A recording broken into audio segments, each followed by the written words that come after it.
street signs pointing to Main Street.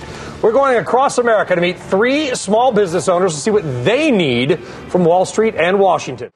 We heard from Wall Street, right? But we want to talk about Main Street because all this talk about interest rates and duration risk and, really, right? What does it mean? What does it mean for American business? What does it mean for you, right? We're going to go coast to coast, taking the pulse of America's small business owners. Ethan Wendell is the president of Diamondback Truck Covers. Bill Hall is a franchisee who owns 5 Dairy Queens throughout Texas. Please send a blizzard. And Madeline Alfano owns Maria's Italian Kitchen, a Southern California restaurant chain. Thank you very much for joining us. Ethan, I want to begin with you. The Federal Reserve has increased the duration of its portfolio. What does that mean for Diamondback Truck Covers?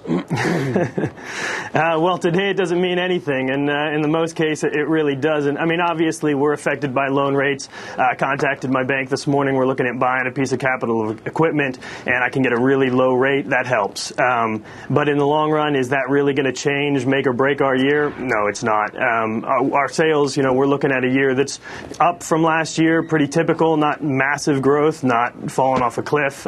We did see some dip in July, August, usually around when the government talks about how, everything's going crazy. The fear does affect us, but, in a large part, that's come back, and for the most part, we're just plugging along, making product, shipping product, taking orders, and trying to stay in business. Madeline, what about you? Did the Fed do anything today that will help your business, or are you looking more to D.C., to the government to do something for you? Well, I like Brian's idea of everyone getting a 2.5% mortgage. I think that would stimulate consumer spending. Essentially, banks are still not loaning money to the small businesses.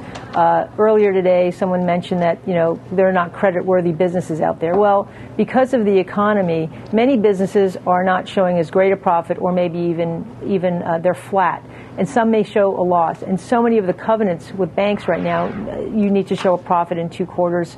And if the government allowed, and this sounds counterintuitive because we got in so much trouble with the bank regulations being so lenient previously, but if they really looked at their small businesses for the long term, people that have been in business a long time, I always say it's a marriage, we're not dating, and look at the highs and the lows of the business, the good and the bad, and really go back to those businesses and give them the capital they need to continue to grow. That will help, as well as from a personal experience, the refinancing. Interest rates are really great, but try to refinance your house right now. Yeah. And because of the foreclosures, 20% of your home is reduced. So it's very hard. And I think if they made that easier and everyone was able to refinance at a lower rate, there's so much more money that's going to be out there, and consumer spending will be much higher. Bill, this is and Herb. Will help all small businesses. Bill, this is Herb, and I have to tell you, I think of your business, and I think you've got commodity pressures there, you've got all these other pressures. None of this changes that.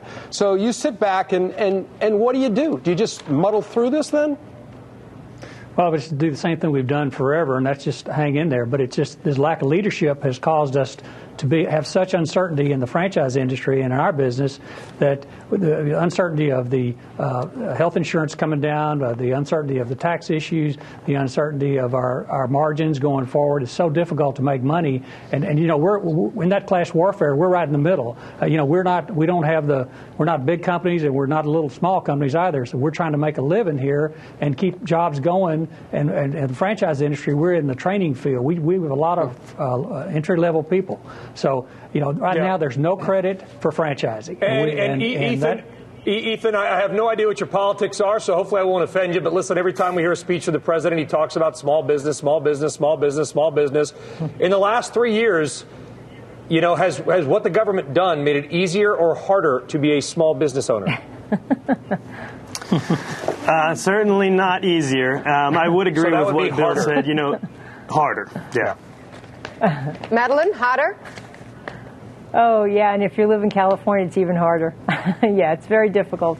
What the gentleman said from Dairy Queen is that all of the regulations, especially the healthcare initiative that we're looking at, and the commodity prices, it's going to be very difficult with the laws that are coming down on small business, and to have us have the confidence to grow. So I think I think I would love every congressman to come in and work in a restaurant for one day to see how difficult it is to I'd make like a buck. every congressman to just work. Some of them are lifetime politicians, Madeline. They've been in office. Joe Biden went in office in '76. I would love to see them go out into a restaurant and say chicken or fish, madam. Okay. But I think across the board, all three are saying harder. Yeah. Harder for small business. And we're going to revisit with them a lot. You know, Yep. guys, thank you very much. Ethan, Bill, and Madeline. We got pasta, we've got dessert, and we can make sure we don't get wet with our truck cover. Thank you. All right, tons of stock news today.